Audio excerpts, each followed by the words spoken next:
வீடே விழாக்கோலம் கொண்டிருந்தது.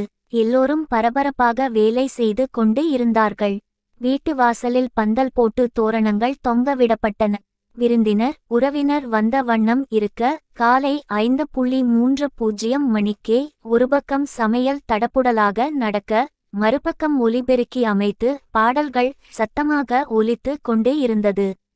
இவை எல்லாவற்றிற்கும் காரணமான நம்ம ஹீரோயின் தமிழ், இது எதுலையுமே எனக்கு சம்பந்தமே இல்லையே என்பது போல் ஒரு அறையில் அமர்ந்து தனது புத்தகத்தை வைத்து படித்து கொண்டிருக்க, அவளை தொந்தரவு செய்தது ஒலிபெருக்கியின் சத்தம். பின்மேற்கோள்குறி இது வேற என மனதில் கருவியவன், அம்மாடா நான் எக்ஸாம்க்கு படிக்கணுமா வேண்டாமா? ஏன் இவ்ளோ சவுண்ட் வச்சு இருக்கீங்க? இந்த பாட்ட கொஞ்சம் நிறுத்துறீங்கள? அம்மா ஏன் இப்படி கத்துற? இன்னைக்கு நலங்கு ஆரம்பிக்க போகுது, அதனால் தான் கொஞ்சம் பொறுத்துக்கோ. தமிழ், நானும் எல்லாத்தையும் பொறுத்துக்கிட்டு தானே இருக்கேன். இந்த சத்தத்துல எப்படி படிக்கிறது? இன்னும் 2 நாள் தானே, அந்த பாட்டை நிறுத்துங்க. அம்மா, பாட்டை நிறுத்துனா கல்யாண வீடுன்று எப்படி தெரியும்? தமிழ், அப்போ நான் எக்ஸாம்ல பெயில் ஆனா பரவா இல்லையா? நிறுத்த முடியாதுனா சத்தத்தையாவது குறைக்க சொல்லுங்க. அம்மா, சரி சொல்றேன், சீக்கிரம் படி. 6:30 மணிக்கு நல்ல நேரம், நலங்கு ஆரம்பிக்க எல்லாரும் வந்துடுவாங்க. அம்மா சென்று விட அவளும் அவள் அறைக்கு சென்று படிக்கத் தொடங்கினாள். அம்மா கூறியது நினைவிற்கு வரவே வருத்தப்பட்டவள் உடனே தன்னை சரி செய்து புத்தகத்தில் கவனம் செலுத்தினார். அம்மா கூறியது போலவே நலங்கு வைக்கும் நேரம் வரவும் அம்மா அவளை அழைத்தார். அட ஆமாங்க, நம்ம ஹீரோயின்க்கு தான் கல்யாணம், அவங்களுக்கு நலங்கு வைக்க தான் இந்த தடபுடல் ஏற்பாடு எல்லாமே. உற்றார் உறவினர் அனைவரும் வந்து இருந்தனர். வீட்டு வாசலில் நலங்கிற்கு தேவையான எல்லாம் ஏற்பாடு செய்யப்பட்டு இருந்தது. வந்தவளை அனைவருக்கும் வணக்கம் சொல்லி மனைப்பலகையில் அமர வைத்தனர். பின் ஒவ்வொருவராக வந்து தலையில் எண்ணெய் வைத்து, முகம் கை கால்களில் மஞ்சள் பூசி அட்சதை தூவி ஆரத்தி எடுத்து நலங்கு வைத்தனர். கிண்டல் பேச்சுகளும் அவ்வப்போது நடந்தேறியது. ஒரு வழியாக எல்லாரும் வைத்த பின் அவளை குளித்து வர சொல்லி புத்தாடை உடுத்தி சூடம் ஏற்றி விளக்கை அவள் கைகளில் கொடுத்து பூஜை அறையில் கொண்டு போய் வைக்க சொன்னார்கள். எல்லாம் முடிந்து வந்தவர்களுக்கு விருந்து அளிக்கப்பட்டது. இவ்வளவு நேரம் இழுத்து பிடித்து வைத்த பொறுமையும் காணாமல் போக விறுவென கல்லூரிக்கு கிளம்பினாள் தமிழ். பேருந்தில் கல்லூரிக்கு செல்லும் போது அவள் நினைவலைகள் பின்னோக்கி செல்ல ஆரம்பித்தனட. அம்மா, எனக்கு இப்போ கல்யாணம் வேண்டாம். ஏன் 23 வயசாகுது, இப்போ பண்ணாம வேற எப்போ பண்றது? நல்ல பையன் நல்ல இடம் தானா வந்தா எப்படி வேணான்னு சொல்றது? அதுவும் இல்லாம உன் தங்கச்சிக்கு பூ வச்சிட்டு போனதுல இருந்தே மனசு ரொம்ப கஷ்டமா இருந்தது. அம்மா, அதுக்கு காரணம் உன் தம்பி தான். குடிச்சிட்டு அவன் பேசுன பேச்சால ஊருல எல்லாரும் ரஞ்சனை பத்தி ஒரு மாதிரி பேச ஆரம்பிச்சாங்க. அதனால் தானே மாமா வீட்ல இருந்து முறைப்படி பேச வந்தாங்க. அதுக்கும் என் கல்யாணத்துக்கும் என்னமா சம்பந்தம்? தெரிஞ்சைத்தான் பேசுறியா? பெரியவ இருக்கும் போது அவளுக்கு எப்படி கல்யாணம் பண்ண முடியும்? அம்மா, அவங்களே இப்போதைக்கு கல்யாணம் பண்ணல, அவன் அக்கா கல்யாணத்துக்கு அப்புறம் பண்றதா தானே சொல்லி இருக்காங்க. நீ ஏன்மா இப்படி அவசரப்பட்டுகிட்டு இருக்க? இங்க பாரு உஷா, இவளுக்கு நான் சொல்றது புரியவே மாட்டேங்குது. வேற யாரையாவது லவ் பண்றியான்னு கேட்டா அதுவும் இல்லன்னு சொல்றாட. நான் தான் வேலைக்கு போயிட்டு கல்யாணம் பண்ணிக்கிறேன்னு சொல்றேனே, அத கேட்க மாட்டேன்னு சொன்னா நான் என்ன பண்றது? இப்போ தான் படிச்சிட்டு இருக்கேன், அதுக்குள்ள ஏன்மா அவசரம்? ஆமாண்டி, நாளைக்கே உன் கழுத்துல தாலி கட்டி அனுப்ப போறோம் பாரு. பொண்ணு பாக்க தானே வராங்க, அதுக்கு போய் இவ்ளோ பேச்சு பேசுற? அதுக்காக நான் பொம்மை மாதிரி அவங்க முன்னாடி போய் நிக்கணுமா? அம்மு போட்டோவை பாரு, நல்லா தானே இருக்கான். நல்லா இருந்தா நீயே கட்டிக்க சித்தாட கூறியபடியே சென்று விட்டாள்.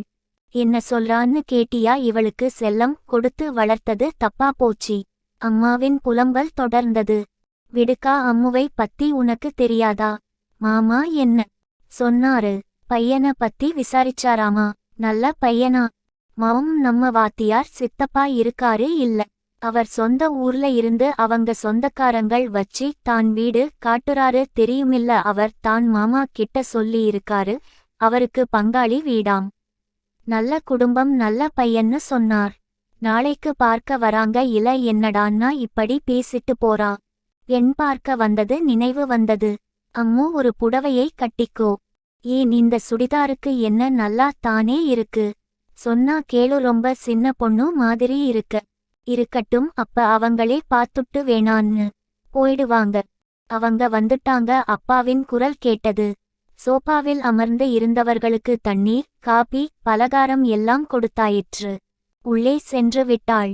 யாரையும் பார்க்கவில்லை. பார்க்கவும் பிடிக்கவில்லை. ஈடுபாடும் இல்லை. சிறிது நேரம் கழித்து மாப்பிள்ளையின் அம்மா உள்ளே வந்தார். இவன் தலையில் பூ வைத்து கைகளால் நெட்டை முறித்து சென்றாள். 1 நாட்களுக்குள் அவள் விருப்பம் இல்லாமலே நிச்சயம் நடந்தது. இதுவரை அவன் பெயர் கூட தெரியாது. பெற்றோருக்காக பொம்மை போல் நின்றாள். நிச்சயம் முடிந்த மோதிரம் மாற்றப்பட்டது. மாப்பிள்ளை அவளுக்கு ஒரு தங்க சங்கிலி அணிவித்தார். திருமணம் இவள் படிப்பு முடியும் வரை தள்ளி போடப்பட்டது. 7 மாதங்கள் கழித்து திருமண ஏற்பாடுகள் நடைபெற்றன. இதற்கு இடையில் நிச்சயம் முடிந்த அன்று மாப்பிள்ளையின் உறவினர் ஒருவர் இவளது அலைபேசி எண்ணை வாங்கி சென்றார். அவ்வப்போது மாப்பிள்ளை அழைப்பார். வேறு வழியின்றி ஓரிரு வார்த்தை சாம்பிரதாயமாக வேண்டா வெறுப்பாக பேசி வைத்து விடுவாள். சில சமயங்களில் எடுக்கவே மாட்டாள்ட. சில சந்திப்புகள்.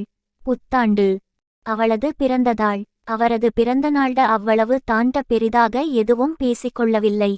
தேர்வு முடிந்து 2 நாட்களில் திருமணம் முடிவு செய்யப்பட்டது. அவளுக்கும் இதற்கும் எந்த சம்பந்தமும் இல்லை என்பது போல கல்லூரிக்கு சென்று வந்தாள்ட. தேர்வுக்காக படித்துக்கொண்டு இருந்ததால் திருமண ஏற்பாடுகளை அவள் கவனிக்கவே இல்லை என்பதை விட அவளுக்கு நேரம் இல்லை எனலாம். தேர்வுட அடுத்த தேர்விற்கு தயார் செய்வது. தேர்விடை விடுமுறையில் நண்பர்களுக்கு அழைப்பிதழ் கொடுக்க தோழிகளின் துணைட. காரணம் அம்மாவின் ஏற்பாடு. இன்று நலங்கும் ஆரம்பித்து விட்டது. பேருந்து விழுப்புரம் சிக்னல் பேருந்து நிறுத்தத்தில் நின்றது. பழைய பஸ் ஸ்டாண்ட், ரயில்வே ஸ்டேஷன் போறவங்க இறங்குங்க. நடத்துனரின் சந்தத்தில் தன்னிலை வந்தவள் அவசரமாக இறங்கி ஷேர் ஆட்டோ உதவியுடன் விழுப்புரம் அறிஞர் அண்ணா அரசு கலை மற்றும் அறிவியல் கல்லூரிக்கு சென்று கொண்டிருந்தாள். அங்கு நான் அவளுக்கு தேர்வு எழுத தேர்வு மையம் கொடுக்கப்பட்டு இருந்தது. கல்லூரியின் மெயின் கேட்டை கடந்து செல்லும் போது அவளது லூரி முதல்வர் வழியில் நின்று மாணவர்களுக்கு அறிவுரைகள் கூறி அனுப்பி கொண்டிருந்தார். அவரை பார்த்ததும், ஐயா போச்சுடா, யார்கிட்ட மாட்டக்கூடாதுன்னு நவுச்சவோ அரே முன்னாடி நிக்குறாரே, இன்னைக்கு என்ன பண்ண காத்து இருக்காரோ என புலம்பியவாறே அவர் அருகில் சென்றாமிட. Good morning sir. வாமா, எக்ஸாம்க்கு கூட சீக்கிரம் வர மாட்டியாட. இது ஒன்னும் நம்ம காலேஜ் இல்லட, என்சாம் சென்டர். அது உனக்கு ஞாபகம் இருக்கா? அதுட அதானே, நீ இங்கிலீஷ் டிபார்ட்மெண்ட் தானே. ஒரு நாள் கூட நீ பிரேயர் அட்டென்ட் பண்ணி நான் பார்த்ததே இல்லட. சரி சரி, டைம் ஆகுது, உள் ரூம்க்கு போட. ஏதோ எக்ஸாம் ஆரம்பிக்கிறதுக்கு முன்னாடியாவது வந்தியே என அவர் விரட்ட அவன் பறந்து சென்று விட்டாள்.